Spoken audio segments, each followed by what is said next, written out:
সরকার ও FBCCI ঘোষিত রাজধানীর formalin মুক্ত বাজারগুলোতে দেদার বিক্রি হচ্ছে ফরমালিনযুক্ত পণ্য। মনিটরিং এর অভাব এবং গাফিলতির কারণে ভেস্তে গেছে ফরমালিন মুক্ত রাখার উদ্যোগ। অধিকাংশ বাজারে ফরমালিন পরীক্ষার যন্ত্রের কোনো ব্যবহার নেই। তাছাড়া অনেক যন্ত্র হয়ে পড়েছে মেয়াদহীন। ফরমালিন মুক্ত বাজার ও বাইরের বাজারের পণ্যের ফরমালিনের মাত্রার মধ্যে নেই কোনো পার্থক্য। পরিবেশ বাঁচাও আন্দোলনের গবেষণায় দেখা গেছে ফল ও সবজির মোট নমুনার ৮২% রয়েছে ফরমালিন। আলমগীর হোসেনের ক্যামেরায় আলী আহমেদের রিপোর্ট। ফরমালিন মুক্ত খাদ্য সাধারণ মানুষের কাছে পৌঁছে দেওয়ার উদ্যোগের অংশ হিসেবে সরকার ও federation of Bangladesh chamber of commerce and industries বা এফবিসিসিআই রাজধানীর ১৪টি বাজারকে ফরমালিন মুক্ত ঘোষণা করে একটি করে ফরমালিন পরীক্ষার যন্ত্র দিয়েছিল। যন্ত্রগুলো বাজার সমিতির নিয়ন্ত্রণে থাকার কথা থাকলেও অনেক বাজারে খুঁজে পাওয়া যায় না এসব যন্ত্র। শান্তিনগর বাজার সমিতির অফিসে প্রবেশ করতে গেলে দেয়া হয় বাধা। তবে রাজধানীর যেসব বাজারে যন্ত্র রয়েছে সেখানেও নেই তার ব্যবহার।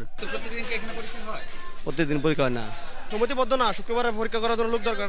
বাদামতল্লিতে ব্যবসায়ীরা বাজারে ফল ফরমালিন মুক্ত বললেও ফল তাজা ও সুরক্ষিত রাখতে দেয়া এই তরল পদার্থকে বলছে পানি। রোদে শুকিয়ে গেলে পানিটা দিলে একটু তাজা দেওয়া যায়, মানে ব্যস্ত সুবিধা হয়। বাজারের একমাত্র ফরমালিন পরীক্ষার যন্ত্রটি দিয়ে করা হয় না কোনো পরীক্ষা, আর তাই যন্ত্রটি বাজার কমিটির নেতার তত্ত্বাবধানে রয়েছে অত্যন্ত সুরক্ষিত অবস্থায়। দেখা গেল যন্ত্রটির ফরমালিন পরীক্ষার কিটের মেয়াদ শেষ হয়ে গেছে অনেক আগেই। বাজার কমিটির নেতা জানালেন পরীক্ষা না হওয়ার আরো কারণ।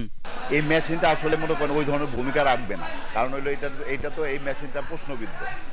এই মেশিনটা হাওয়ার ভিতরে ধরলে ফরমালিন শো করে, আপনি একটা ঘরের ভিতরে রাখলে ফরমালিন শো করে, এটা দিয়ে আপনি কি করবেন? এই মালটা যখন ইজিপশিয়ান থেকে মালটা আনলাম, মালটাই না এই মেশিন দিয়ে আমি পরীক্ষা করলাম, পরীক্ষা করলে হাই ফরমালিন দেখাচ্ছে। দেখুন আমার মনে একটা সন্দেহ হইল, তখন এই মালটার কার্টুন আমি সায়েন্স ল্যাবরেটরিতে পাঠাইলাম। পাঠানোর পরে ওখান থেকে রিপোর্টটা আসলো, ওখানে কোনো ফরমালিন নাই।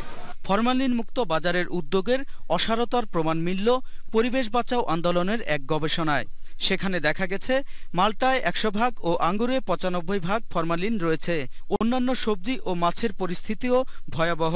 ফরমালিন মুক্ত ঘোষণা বাজারেও পাইছি। একই সঙ্গে তো বললাম আমি যে সুপার শপ যারা দাবি করছে বা যেসব দোকান দাবি করছে যে এখানে কেমিক্যাল মুক্ত ফরমালিন মুক্ত বিক্রি করা হয়, সেগুলোও তো পাইছি। মানে তাদের ওই দাবির কোনো সত্যতা আমরা পাইনি। বাজার ফরমালিন মুক্ত করার উদ্যোগ ব্যর্থ হয়েছে বলে স্বীকার করে নিল এফবিসিসিআই। বাজারে একটা মেশিন দিয়ে যখন আমরা মাছটা পরীক্ষা করছি, এই মেশিনটা আবার পরীক্ষা উপযোগী করে তৈরি করার জন্য মেশিনের সময় নিচ্ছে ১৫ মিনিট। ১৫ মিনিটের আগে কিন্তু ওই মেশিনটা আবার ওই জায়গায় ফিরে আসছে না। তো সেই ক্ষেত্রে আমি ওই যে ১৫ মিনিট পর পর একটা মাছ ধরে ধরে পরীক্ষা করব আর তার মধ্য দিয়ে ফরমালিন মুক্ত করব, এইটা আসলে আমার মনে হয় চেষ্টা করে যাচ্ছি, বাট এর মধ্য দিয়ে ফরমালিন মুক্ত হবে না। আলী আহমেদ, ২১ টেলিভিশন, ঢাকা।